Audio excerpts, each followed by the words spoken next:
What's up, everybody? Back with another amazing recipe. Today we are going to be making sausage and gravy. I know you guys see those pics. Absolutely delicious, let me tell you. For the ingredients, I'm going to be using the Johnsonville Italian sweet sausages. However, if you want to add a little spice in your life, feel free to use the hot or the mild sausages. Absolutely delicious. But if you're going to be feeding kids or you're not a fan of spice, I would go with the sweet. For this recipe, we're also going to be using whole milk, as well as some ground black pepper, salt, butter, all-purpose flour, and I also have some Creole seasoning as well, which I'm not going to use. I thought I was going to use it, and then I changed my mind because I wanted to keep this recipe as authentic as possible. Moving right along, we also have Pillsbury Grand's flaky layer biscuits. It's something about the flaky biscuits that just does it for me. However, if you want to use the homestyle biscuits, they are delish as well. With all of that being said, let's get to cooking. We're going to start off with using our baking sheet. I like to add aluminum foil to the baking sheet because it makes the cleanup process much easier, trust me. What we're going to do is we're going to take some non-stick cooking spray or a little oil, add it to the top of the aluminum foil. Just going to lay our biscuits down. Simple, easy, 1, 2, 3. It's so much quicker than making homemade biscuits. If you want to make homemade biscuits, by all means. But for this particular recipe, we want to be in and out of the kitchen in a matter of seconds.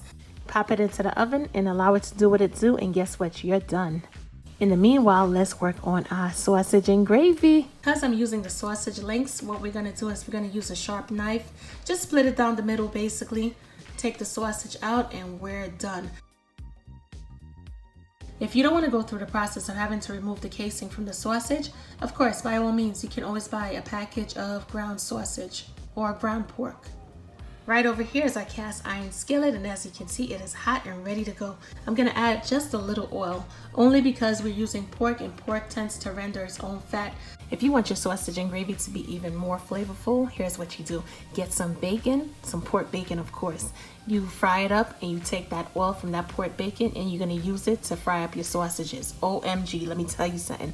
It will make it taste so much more delicious. Add our sausages to the pan and we're gonna get in there and we're gonna chop it up. We're gonna break this meat apart.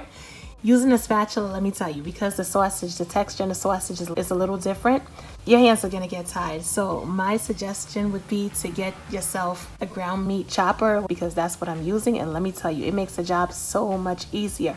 However, I'm gonna get in there, I'm gonna chop this meat up, but I'm not gonna chop it too fine because I want texture. I want texture in our gravy, you hear me? So we're gonna chop it up, break it up real good, and like I said, this thing is making this job so much easier. Once we're done, we're going to go in with the spatula. We're going to break it up a little bit more with the spatula, but I'm going to more so use the spatula to toss the meat back and forth. And we want to brown every piece of meat in the skillet. We want to be mindful. Yes, some of the little pieces of sausage, they're a little chunky, but you want to break those pieces down because sometimes in the middle of it is still pink and it's pork that we're dealing with. So we want to make sure we cook everything thoroughly. Toss it around a little bit more and bam, we're done. What we're going to do is at this point is we're going to add some of our all-purpose flour to the sausage. And with this recipe, it's an eyeballing recipe. It's not really a measurement recipe, so to speak. I know a lot of you out there, you love those eyeballing recipes. What? Forget the measuring cups, right? But yeah, what we're going to do is we're going to add the all-purpose flour and we're just going to coat the meat basically. Add enough, just sprinkle. You're not going to be heavy-handed in this situation. Sprinkle the all-purpose flour until all of the meat is coated. Toss it around a little bit. If you see some meat that's uncovered, add a little bit more flour. We're going to go in there, we're going to mix it all up, try to cook the flour out just a tad bit. And of course, you may see that some of the flour is sticking to the bottom of the pan. Totally okay, because once we're done, we're going to add the liquid and it's going to deglaze the bottom of the pan anyway.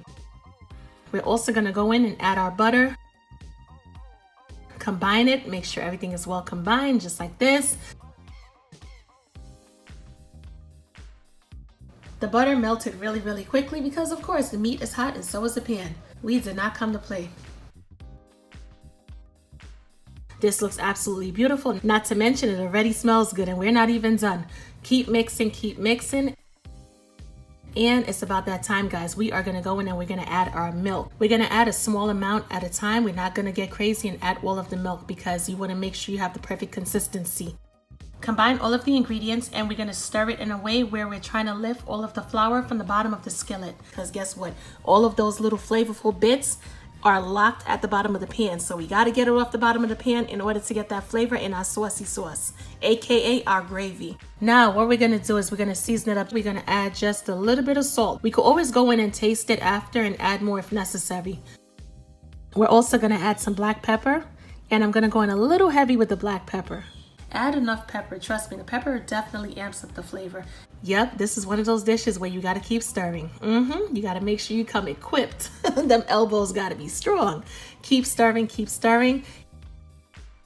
I ended up adding 2.5 to 2 3/4 cups of milk. And as you can see, I'm still adding a little bit more milk. Because remember, we need to give the gravy enough cooking time anyway. So with that being said, just continue stirring and add milk accordingly. We want our gravy to be nice and thick. This gravy has to be able to sit on those golden brown biscuits once we pop it out the oven. And we're going to add just a little bit more milk. Add a little bit at a time. And trust me, this recipe is so easy. There's no way you could possibly mess this up. Our sauce is starting to thicken up and it's starting to look real good. And guess what? We're almost done. Yay! Also, be mindful, check on those biscuits. I don't want the biscuits to burn. Give it a good mix, stir it around, make sure everything is good to go. And guess what, guys? We have the perfect sausage and gravy popping off. Yes, this is it right here. We're going to turn the stovetop off. We're going to get our biscuits. I like to add a little butter to my biscuits. Not only does it give it that little shine, but it does help with the flavor as well. So we're going to add a little butter to the top of the biscuits, make it look nice and presentable. And we're going to pop those flaky biscuits open. We're going to add some of our delicious sausage gravy to the biscuits, just like that. And of course, we made it, so we're going to overdo it. We're going to add a ton of sausage and gravy to these biscuits. We're going to cover it over, however you want to eat it. If you want to eat it with a knife and fork, it's up to you. If you want to close your biscuits and bite it like a hamburger, hey, by all means.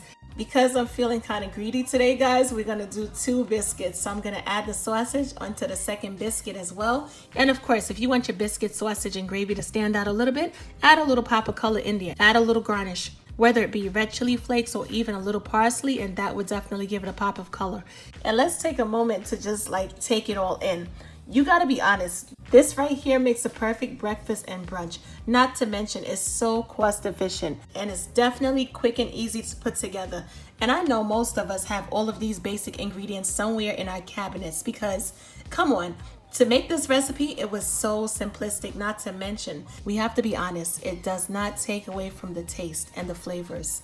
The taste and the flavors are absolutely delicious. And the one thing that I love about this sausage and gravy biscuit breakfast is the fact that the sausage pieces, you can see like every bit of the sausage pieces is nice and chunky. We didn't break down the meat too much. So trust me, when you bite into this sausage and gravy biscuit, you're not going to want to come up for air because you're going to be getting flavor and texture.